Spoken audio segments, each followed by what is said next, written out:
കേന്ദ്ര സഹമന്ത്രി സുരേഷ് ഗോപിയുടെ സഹോദരൻ സുഭാഷ് ഗോപിക്കും ഭാര്യയ്ക്കും ഇരട്ട വോട്ട്. ഇവനെ നിനക്കറിയോ? കഴിഞ്ഞ ലോക്സഭാ തെരഞ്ഞെടുപ്പിൽ സുഭാഷ് ഗോപിക്കും ഭാര്യ റാണിക്കും തൃശ്ശൂരിലും കൊല്ലത്തുമാണ് വോട്ടുള്ളത്. പ്രധാനപ്പെട്ട നിരീക്ഷണങ്ങൾ ഇവയായിരുന്നു. മൊത്തം 1,280,000 വ്യാജ വോട്ടുകളാണ് ഈ ബാംഗ്ലൂർ സെൻട്രൽ ലോക്സഭാ കോൺസ്റ്റിറ്റ്യുവൻസിയിലെ മഹാദേവ്പുര എന്ന നിയമസഭാ മണ്ഡലത്തിൽ മാത്രം ചേർത്തത്.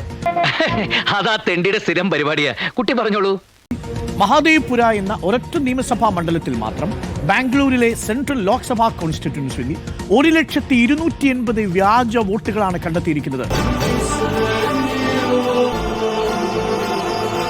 കേവലം 32,000 വോട്ടിന്റെ ഭൂരിപക്ഷത്തിൽ മാത്രം BJP സ്ഥാനാർത്ഥി PC മോഹൻ ജയിച്ച മണ്ഡലത്തിൽ 1,280,000 വ്യാജ വോട്ടുകളുണ്ട് എന്നുള്ള ആരോപണമാണ് രാഹുൽ ഗാന്ധി ഉന്നയിച്ചത്.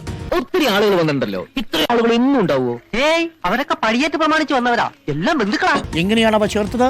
ഇരട്ട വോട്ടർമാർ, അതായത് ഒന്നോ ഒന്നിൽ കൂടുതലോ മണ്ഡലങ്ങളിൽ വോട്ട് ചെയ്യുന്നവർ 11,965 പേർ വോട്ട് ചെയ്തതായി കണ്ടെത്തി. അവിടെയും കണ്ടു, ഇവിടെയും കണ്ടു. വ്യാജ മേൽവിലാസത്തിലെ വോട്ടർമാരുടെ എണ്ണം, അതായത് നിലവിൽ അങ്ങനെ മേൽവിലാസം അന്വേഷിച്ചു പോകുമ്പോൾ അങ്ങനെ ഒരു മേൽവിലാസം അവിടെ ഇല്ല. കണ്ടെത്തിയത് 40,009 വ്യാജ മേൽവിലാസത്തിലെ വോട്ടർമാരാണ്. അഡ്മിറ്റ് ആണല്ലേ?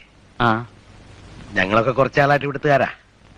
കൃഷ്ണൻകുട്ടി, ബെന്നി, BNNY, കേശു.